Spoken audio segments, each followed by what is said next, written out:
is, I mean, it's sort of a monumental award that you're going to be flying over across the pond for. To New York, You've produced a docudrama which originated for part of your degree within Sunderland University. Right, yes. So where does this story stem from then? What the title is Both Sides of Tyne? Right, so I decided, well, I didn't. I had to change career because 10 years ago, well, it's actually 11 years ago now, I was overweight and I was quite unhealthy. As you know yourself, you saw what I was like when I was back then.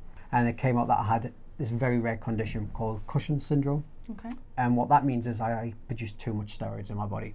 So at the time, it made us centrally obese. It gave us a moon face. They call it a moon face when you get a round face. But the worst thing was my high blood pressure, which could have killed us, basically. I was nearly hitting 200 on my blood pressure, which is pretty high. It's up there. Yeah, basically. It's up there. So over the course of 10 years, I've had so many brain operations where they go up through your nose and scrape bits of your brain out, and I've had my adrenals cut out, which didn't work, so then they had to cut the left side of my body open, remove a rib and cut the adrenals out that way off your ribs. And on the last time they did my nose, they just must have not sealed it properly, the hole in the brain sac, so they sent me out to hospital, and over the weekend my brain juices started coming out my nose and my ears, and I got very ill, basically. That led to me getting pneumonia, and that then led to me being put on life support, and then that meant that I also got meningitis, and during that time I passed away. I died. Died for what they class as about 8 seconds. When I came on and did the MA course, we were looking for ideas to do for what's called the Charles Parker Prize, which is quite a big prize with the BBC. Charles Parker was a documentary maker of radio, and he made these radio ballads. Back in the 60s, they were very popular. If you listen to them now, they're like very boring. Simple as that. But back then, they were the creative thing of the time. So they have this prize for them every year.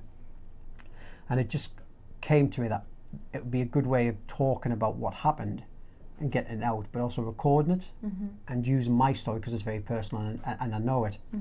So the idea was I didn't want to interview my wife about it like we would now. So I got her to sit in a room by herself with a microphone in a little studio. I shut the door and I went away, and she just spoke for about 30 minutes. And told her story, basically, how she felt about it, and a few tears and a bit of anger and all that stuff came out, but I didn't listen to it. Then when she finished, I went in and recorded my story without listening to hers at all. And then a couple of days later, I left it for a couple of days, and then I went back and I listened to hers and I listened to mine, and it was just two opposite sides of the story. And somebody said, I think it was a guy called Jay, who's already won a New York award for his piece.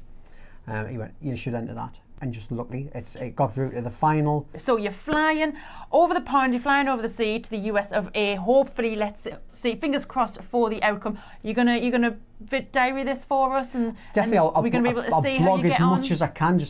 I'll do a little bloggy diary, from start to finish, and we'll see how it works. All right. Well, let's work the magic in the edit. Let's fast forward the clock, put you in a jet plane, and let's see how you get on in New York. Fingers crossed.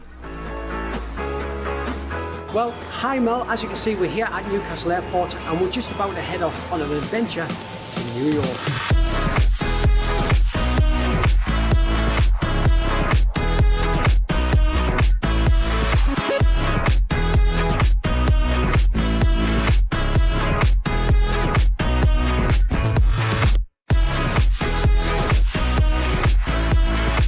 Well, Mel, we have landed in London and we're now off to New York. This is Richie. Say hello, Richie. He's going to be going with us and you'll see more of him later on. So, Mel, we've finally arrived. We left at around about 3 o'clock from Newcastle. It is now 9:45 in New York, and if we take a look at my watch down here, it says, let's get closer, 2:50 in the morning in England. That's how long we've been travelling to get here to New York. As you can see, the Statue of Liberty behind me. Okay, maybe just a small version, but it's America. Some of the amazing traffic going by in New York with this lady standing in the middle blowing her whistle. Look how controlled she is. One of the great ways to see New York is a very easy way is getting on the Staten Island ferry and making your way across the Staten Island from New York. And of course, when everything just gets really too hot and you just want to relax and get away from it all, why not get yourself down to Central Park and just sit simply by the lake.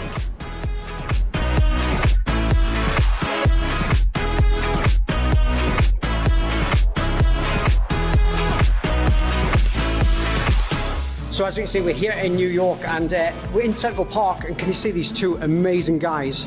Listen to this.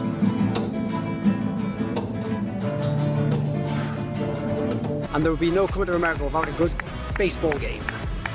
So one of the best places to come when you come to New York is, of course, the Natural History Museum. Now you might recognize this as the museum used in The Night at the Museum, and as you can tell behind me in the film, you might have seen a dinosaur that chases bones, and yes, he's here.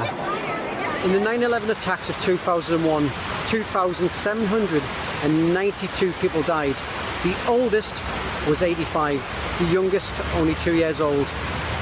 400 of the people that died were the rescuers, fire crews and police that came to help.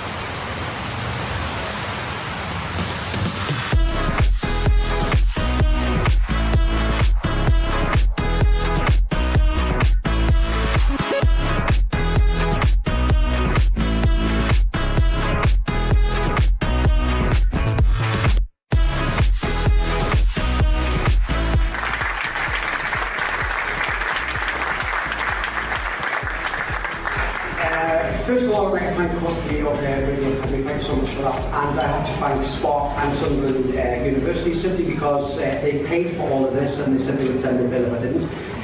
I would also like to thank the BBC just simply because later on I would like a job off them, so I thought I'd mention them. I believe, oh sorry, I've got to do this one. I have to say that my wife loved Dynasty so much.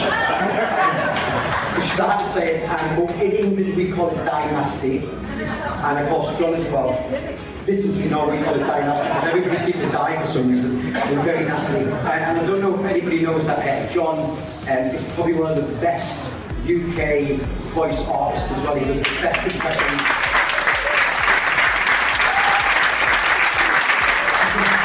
I was really strange because I was sitting over there and I keep thinking he's going to do Tony Blair. He's going to do Tony Blair. If he doesn't do Tony Blair, that is it. It's been a waste. So, it's great to see you. I believe that radio is a very personal thing, and this was a personal journey for me and my wife, and that's the way radio should be, and I hope that's the way it carries on, and I hope everybody, and especially students, and I know I don't look like a student, but I am always one, should keep trying harder and harder to do better radio, and don't just rely on doing Radio 1 stuff. There's better stuff out there as well, so well done everything. Well, Mel, it's been an incredible journey, and as you can see, we've got the award here. We've won 3 awards over this course of the last couple of days. Best radio station for Spark FM. We've got Best Drama and, of course, Best Documentary for Richie Lee, so congratulations to him. And as you can see, we're going to finish off with the money shot of the whole package. Yes, we are at the top of the Empire State Building. Have a look at this.